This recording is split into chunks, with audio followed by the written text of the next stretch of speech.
Which of the following is a key factor in the development of ischemia-reperfusion injury after cardiac surgery? A. Inadequate administration of anesthetic agents. B. The sudden restoration of blood flow to ischemic tissue. C. Delayed initiation of cardioplegia during surgery.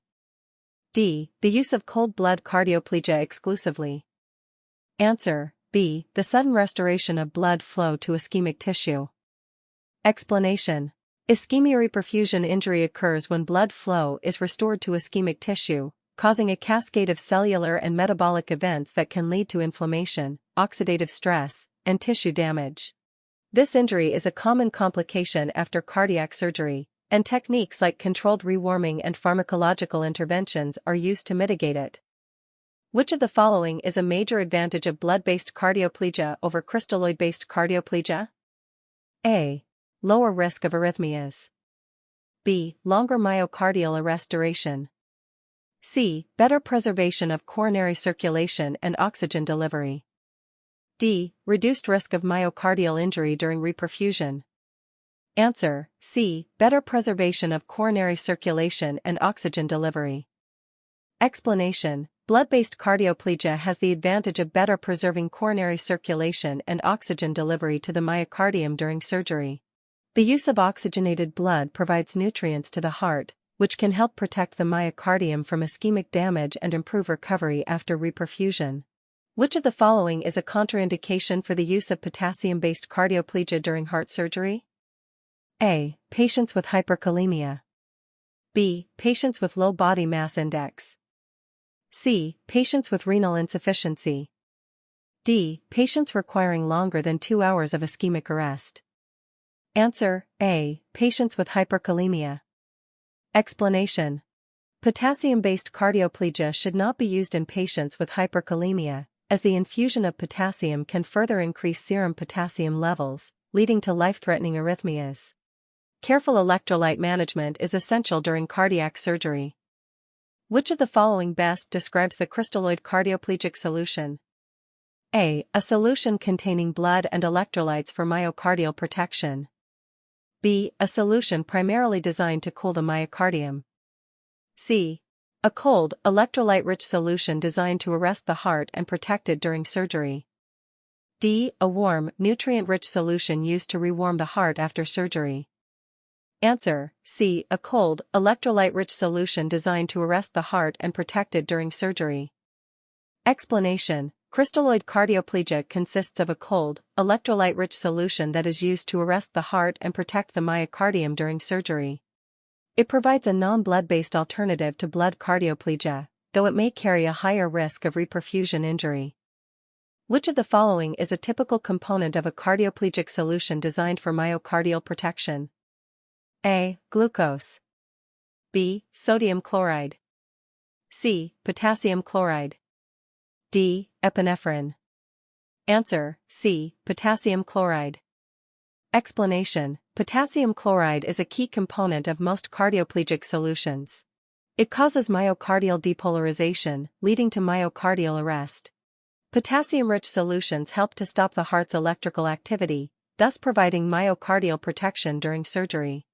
Which of the following methods of cardioplegia is most commonly used for myocardial protection during open-heart surgery? A. Direct myocardial injection. B. Continuous infusion of warm blood. C. Antegrade and retrograde infusion through the coronary circulation. D. Systemic intravenous administration of anesthetics. Answer: C. Antegrade and retrograde infusion through the coronary circulation. Explanation: the most commonly used methods for myocardial protection during open-heart surgery are antegrade and retrograde infusion of cardioplegic solutions through the coronary circulation. Antegrade infusion involves the delivery of the cardioplegic solution into the aortic root, whereas retrograde infusion delivers the solution through the coronary sinus. Which of the following is an example of a metabolic consequence of ischemia in the myocardium during surgery? A. Increased myocardial oxygen consumption.